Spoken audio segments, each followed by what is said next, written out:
মাহফিলের প্রধান আকর্ষণ আপনাদের এই মসজিদের সম্মানিত খতিব, সাবেক উপজেলা ভাইস চেয়ারম্যান, ইসলামিক চিন্তাবিদ, রাজনীতিবিদ, আলেমরা এই রাস্তায় আসা লাগবে।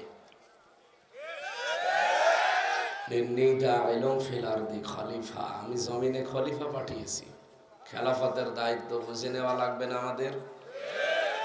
জমিনে আমরা নেই, এই জন্যই তো জালেমরা ফাঁকা পেয়েছে, একেবারে 180 মাইল বেগে চালাচ্ছে। আর চালাতে দেওয়া হবে না। জমিন চলবে কোরআন দিয়ে, কোরআনের বাইরে জমিন চলতে দেওয়াও হবে না ইনশাআল্লাহ। মাওলানা মিজানুর রহমান আতেকি, বিশেষ মেহমান মাওলানা হোসাইন মাহফুজ, কারি নুরুল আমিন, প্রধান অতিথি বাংলাদেশ সুপ্রিম কোর্ট, বিশিষ্ট আইনজীবী, আপনাদের এলাকার সন্তান মনে হয় নাকি, জনাব ব্যারিস্টার তাইফুল সিরাজ, হায়াতে তাজ্জেবা সিহাতে কল্লিয়া কামনা করছি, আল্লাহ যেন দান করেন। জনাব হাজী আমানত খান, বিশিষ্ট ব্যবসায়ী দানবীর, উনি আছে? জনাব গোলাম কিবরিয়া অপু, বিশিষ্ট ব্যবসায়ী দানবীর। জনাব আলী আশরাফ মেম্বার। এই সমস্ত মেম্বার, চেয়ারম্যান, এমপি, মন্ত্রী কি এই 15 বছরের? এইগুলো ওই মেম্বার না লিখাই ভালো, কারণ মানুষ খারাপ বলে। যদিও মেম্বার চেয়ারম্যান এ পর্যন্ত ঠিক আছে, এরা হয়েছিল, তারপরও মারিং কাটিং হয়েছে। কিন্তু সাবেক এমপি, সাবেক মন্ত্রী যদি আমি কোনো জায়গায় পাই না, একেবারে বাবার নাম ভুলিয়ে ফেলি। আমি নিজে ভোটার একজন, আমার 33 বছর বয়স। আমি 18 বছর থেকে ভোট দিতে আরম্ভ করলে 3 বার ভোট দিতে পারতাম, একবারও পারি না। আপনাকে তো আমরা ভোট দেয়নি, আপনি কেন সাবেক এমপি লিখবেন, সাবেক মন্ত্রী লিখবেন? আরো এই 15.5 বছরে যা ভাতা নিয়েছেন, টাকা নিয়েছেন, টাকা ফেরত দেওয়া লাগবে। আপনাকে আমরা অবৈধ, এই কথা বলেন কেন?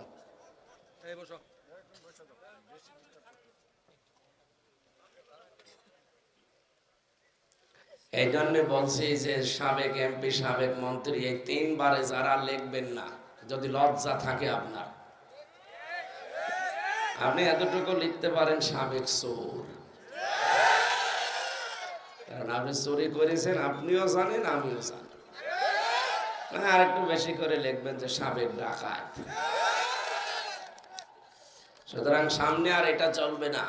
এটা যদি এখন থেকে ছাড় দেওয়া হয়, সামনে এরকম দিনের ভোট আবার রাতে হয়ে যেতে পারে। এজন্য এই সম্মানিত জায়গাগুলো যেন মানুষ সম্মান দেয় এবং সম্মান যেন রাখতে পারি, সেই ব্যবস্থা সামনে করা লাগবে। যারাই এখানে এসেছেন অতিথি হিসাবে, কত মানুষের নাম দিয়েছেন আপনারা, এমনি আমার গলা ভাঙা, শরীর ভালো না, একটা একটা করে এত মানুষের নাম বলতে গেলে আমার শেষে গলা আর কথাই বের হবে না। একবারে দোয়া করছি সবার জন্য, ওয়ারাফা'না লাকা যিকরাক, আল্লাহ সম্মান মর্যাদা যেন আরো বাড়িয়ে দেন। আপনারা আছেন তো এখানে? মানুষের সম্মান বাড়ে কিসে? কোরআনে কারীম জানিয়েছে, ইয়ারফা'িল্লাহুল্লাযীনা আমানু মিনকুম ওয়াল্লাযীনা উতুল ইলমা দারাজাত। এই পৃথিবীতে যারা ঈমান আনে আর যারা ইলম পায়, এই দুইটা গুণে যারা গুণান্বিত, আল্লাহ বলেন তাদের মর্যাদা, সম্মান আমি আল্লাহ দিনের পর দিন বাড়াতেই থাকি। ইয়ারফা, এটা মোজারে, বর্তমান ভবিষ্যৎ, প্রেজেন্ট ফিউচার। পৃথিবীতে মানুষের সম্মান মন থেকে যদি আপনি নিতে চান, তাহলে আপনার ঈমান লাগবে। না, বেঈমানদেরকেও মানুষ সম্মান করে ভয়ে, ওটা মন থেকে না। আমরা বহু বেঈমানকে সম্মান দিতে দেখেছিলাম, এখন যদি সামনে পায় আমার মনে হয় কচু কাটা করবে। বিশেষ করে এই যে কাওয়া কাকু, এর যদি কেউ পায় এখন, ওরে কয় টুকরা করতে পারে? অথচ 5 তারিখের আগে টোকরানা কি সম্মান দিত বলেন তো। আমি কয়েকদিন আগে বিআরটিএ ঢাকাতে ওনার যে মন্ত্রণালয় ওখানে গিয়েছিলাম। এই যে পেছনে ড্রাইভার দাঁড়িয়ে আছে ও আর আমি গাড়ির কাগজ করার জন্য যে যে অফিসে যাচ্ছি ওই অফিসাররা ওনারে মা বাবা তুলে গালি দিচ্ছে। বলে একটা জারোর সন্তান ছিল, ওরে আল্লাহ কোন অবস্থা থেকে ফিরিয়ে দিল বলেন তো।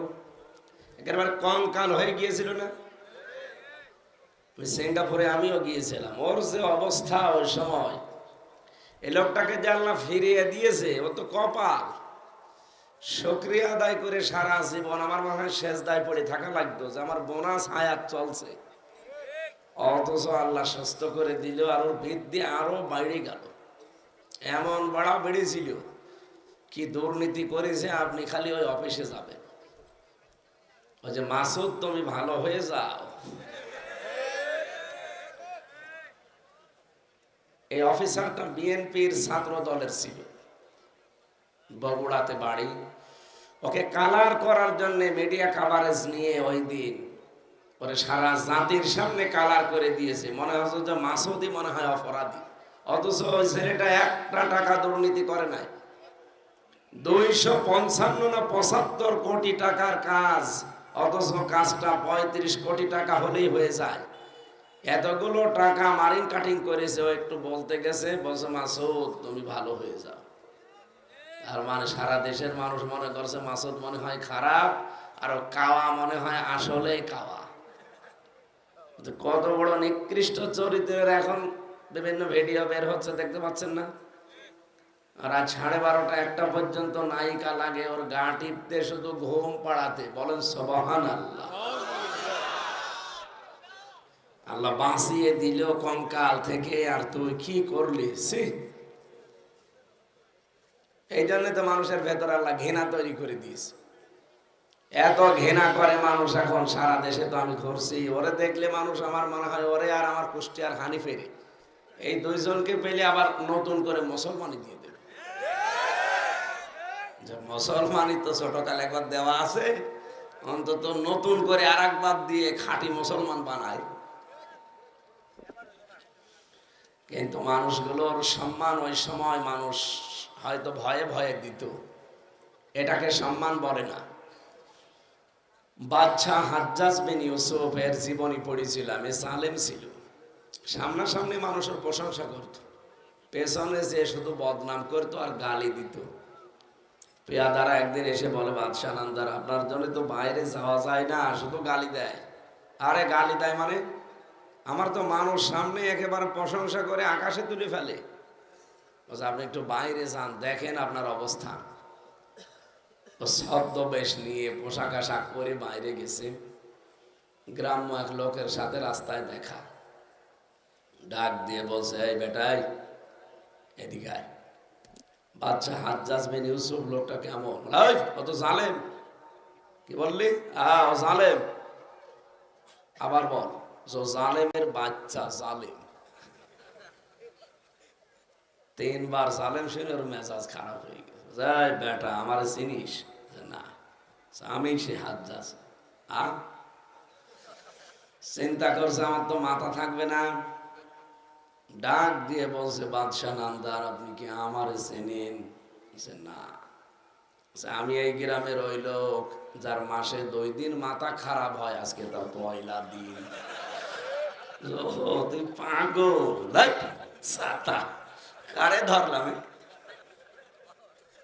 2 দিন ওর মাসে মাথা খারাপ হয়, আজকে ওর পয়লা দিন, তার মানে আর একদিনও হবে। পাগল ধরেছি, যা ছেড়ে দিলাম। বলেন তো ওই দিন পাগল বলে বেশি গিয়েছি, তাছাড়া বাঁচার কথা ছিল? এই কথা বলে না কেন? আমরা ওই 15.5 বছরে অনেকে পাগল বলেই বেশি আছে। তাছাড়া যা আরম্ভ হয়েছিল, বেঁচে থাকার কথা ছিল, পাগল বলে বেঁচে ছিলাম। ও মনে করতো পাগল। যা, মাসে 2 দিন তো মাথা খারাপ হওয়ার কথা, পয়লা দিন। সামনাসামনি প্রশংসা মানুষ করে, পেছনে যে খবর নেবেন বলে আল্লাহ ও মরে না কেন?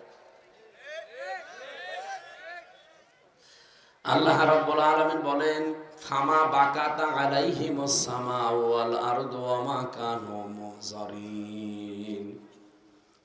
এই পৃথিবী থেকে এমন মানুষ বিদায় নিয়ে চলে যায়, ওর জন্য আকাশেও কেউ কাঁদে না, জমিনেও কেউ কাঁদে না, ইন্না লিল্লাহ পড়ে না, এমনকি ওকে ছাড়ও আমি আল্লাহ দেই না।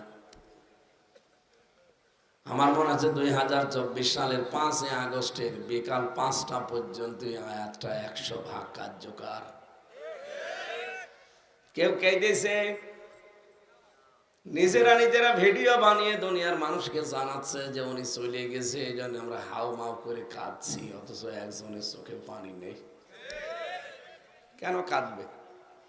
2732 জন মানুষ হত্যাকারী, তার জন্য মানুষ কাঁদবে মানে? 35,000 মানুষকে পঙ্গু করে রাস্তায়, হাসপাতালে, কারো হাত নেই, পা নেই, চোখ নেই, অন্ডকোষ উড়ে গেছে, এই একটা মানুষের কারণে। তার এই জিদের কারণে এই মানুষগুলো আজ বোঝা হয়ে গেছে দেশের। কথা বলে না কেন? সে যদি জিদ না করতো এই মানুষগুলো জীবনও হারাতো না, এতগুলো মানুষ পঙ্গত্ব বরণও করতো না। কি করলেন? জিদ করে থাকতে তো পারলেন না, মাঝখান থেকে এই দেশে একটা বিশাল বোঝা আমাদের পরিবার, সমাজ আর রাষ্ট্রের উপরে দিয়ে গেলেন। আপনার জন্য মানুষ কাঁদলে তাহলে চেঙ্গিস খানের জন্য কাঁদা লাগবে, হিটলারের জন্য কাঁদা লাগবে। এক কথা বলেন না কেন?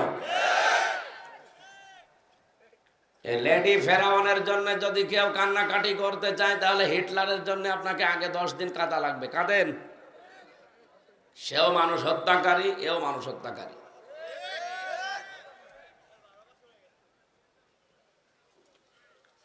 আমাইয়াকতুল মুমিনা মুতাআম্মিদান ফাজাযাউহু জাহান্নাম। সূরা নিসা 93 নম্বর আয়াতের প্রথম অংশে আছে, আল্লাহ পাক বলেন, পৃথিবীতে কেউ যদি কোনো মুমিনকে ইচ্ছা করে হত্যা করে মেরে ফেলে, তার পুরস্কার হচ্ছে জাহান্নাম। 2006 থেকে 24 সাল পর্যন্ত একটা দুইটা না, বহু মুমিন, বহু মুসলমানকে হত্যাকারী আপনি স্বীকার করেন আর না করেন, এটা দুনিয়া জানে। জসিম ভাইকে পিটিয়ে মারার পরে আবার লাশের উপর আপনি ড্যান্স দিয়েছিলেন, এক কথা বলে দেখেন।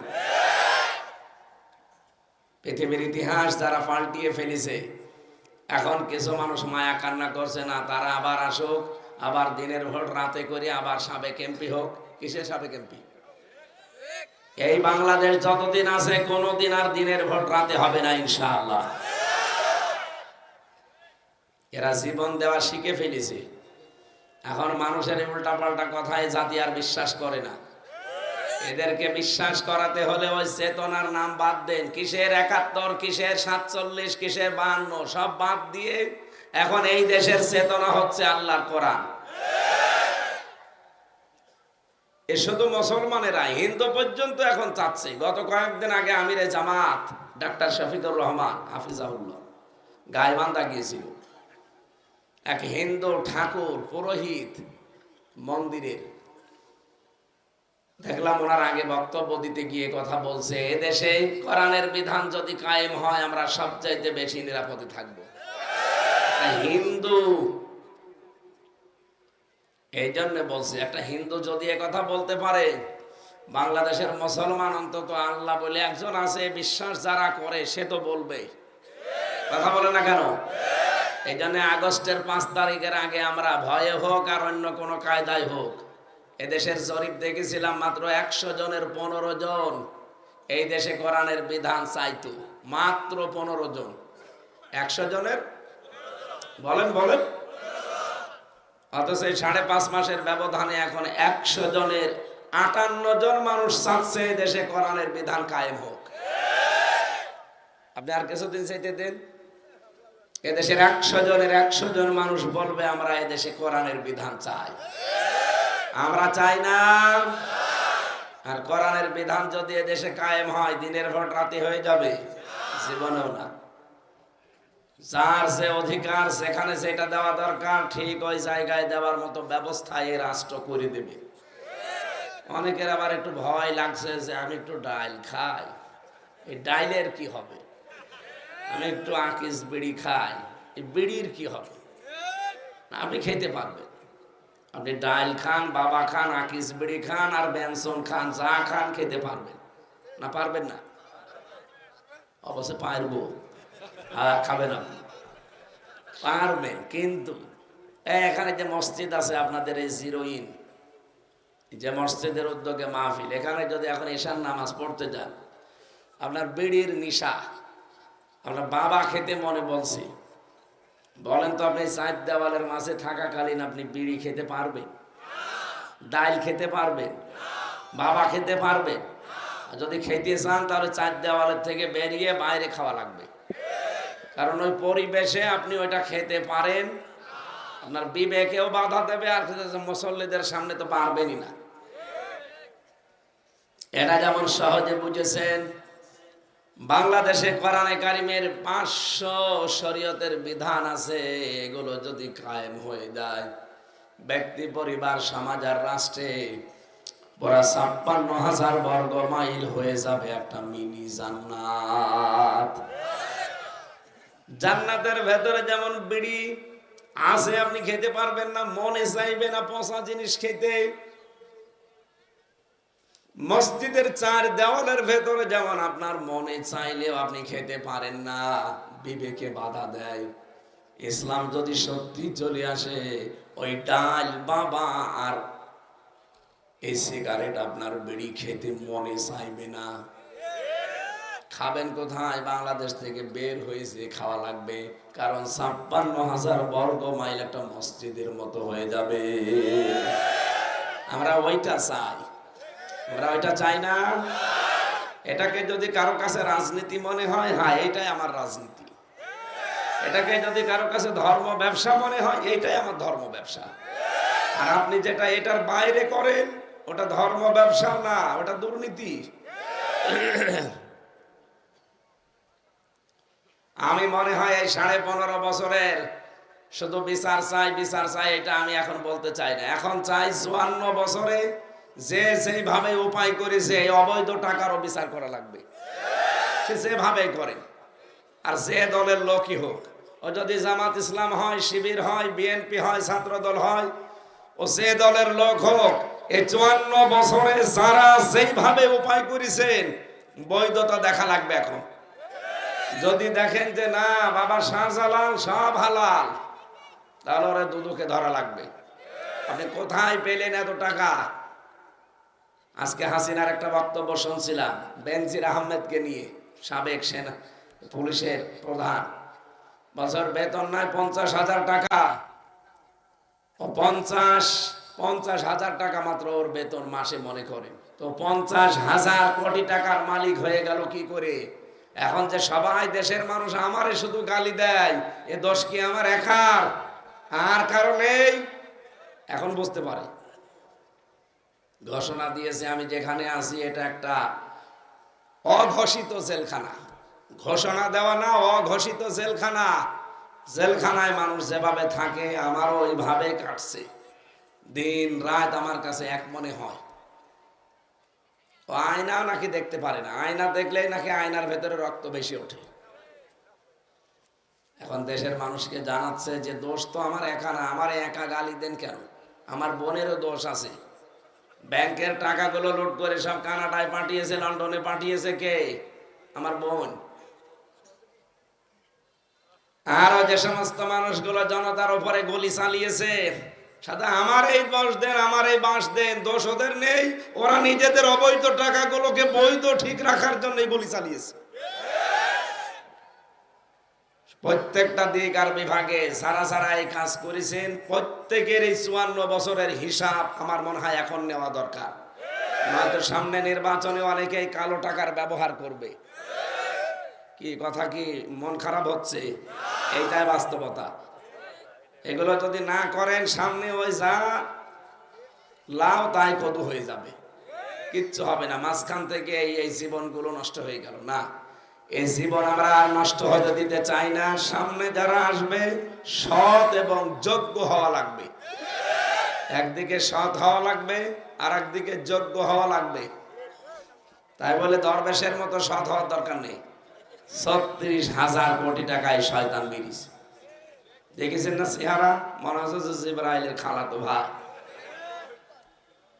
একটা পদ্মা সেতু বানাতে মাত্র 32,000 কোটি, তাও তো মারিং কাটিং করেছে 3 ডবল।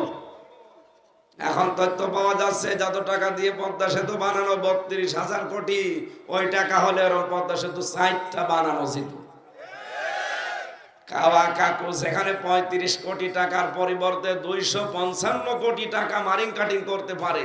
কোথায় 35, কোথায় 255, কত পার্সেন্ট মেরেছে বলেন? ঠিক প্রত্যেকটা জায়গায় এইটাই হয়েছে।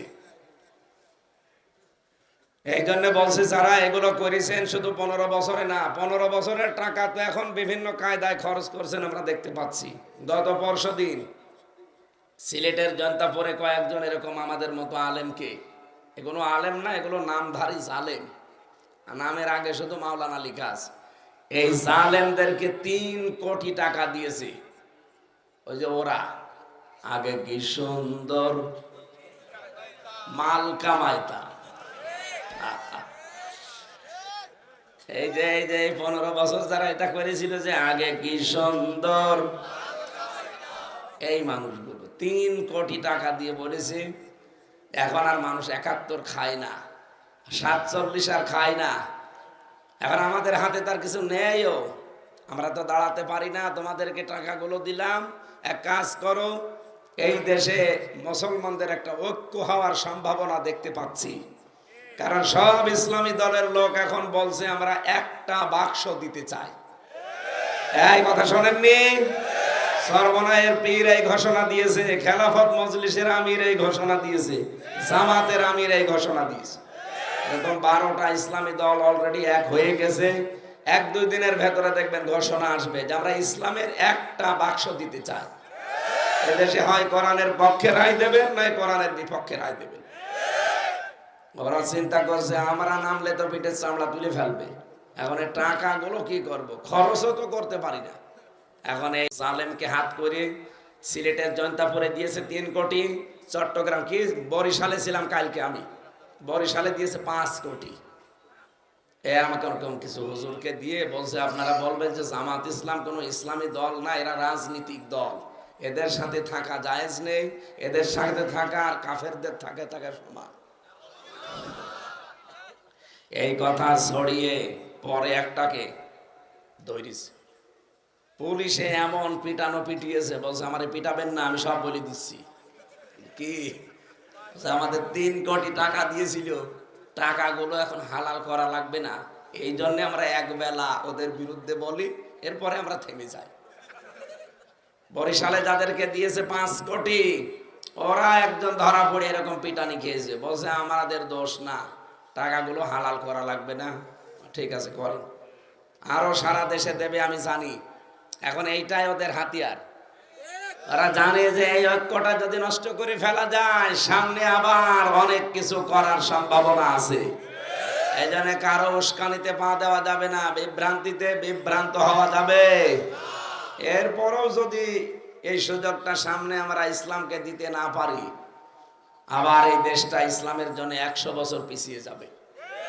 আমরা এটা দেখে যেতে চাই। আর 100 বছর পর তো আপনি থাকবেনও না, আমিও থাকবো না, সব মাটির নিচে চলে যাব।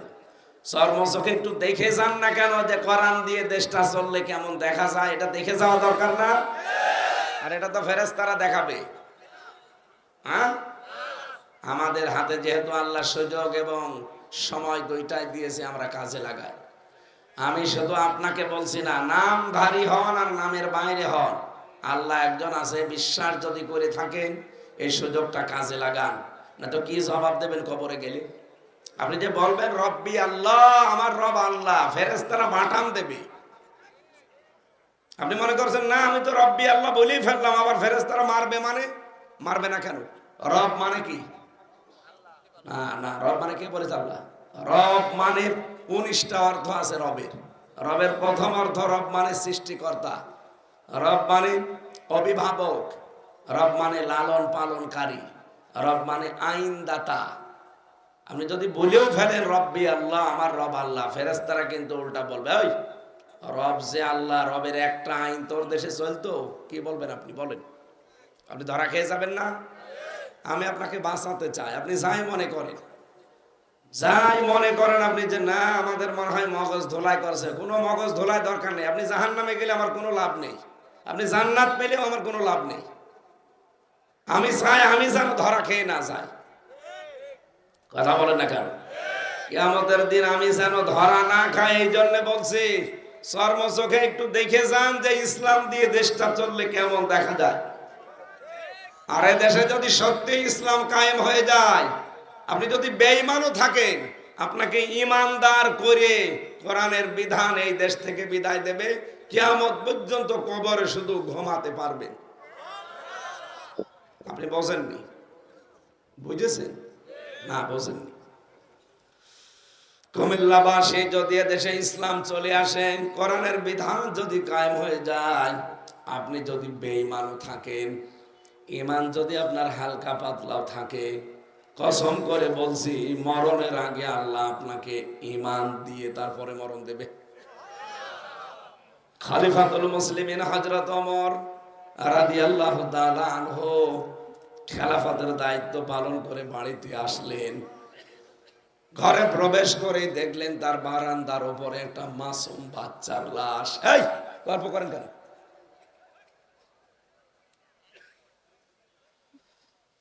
একটা ছোট বাচ্চার লাশকে 12 টুকরা করেছে কে জানো? আবার রাখবে রাখবে তো হযরত ওমরের ঘরের বারান্দায় রেখে গেছে রাতের বেলা।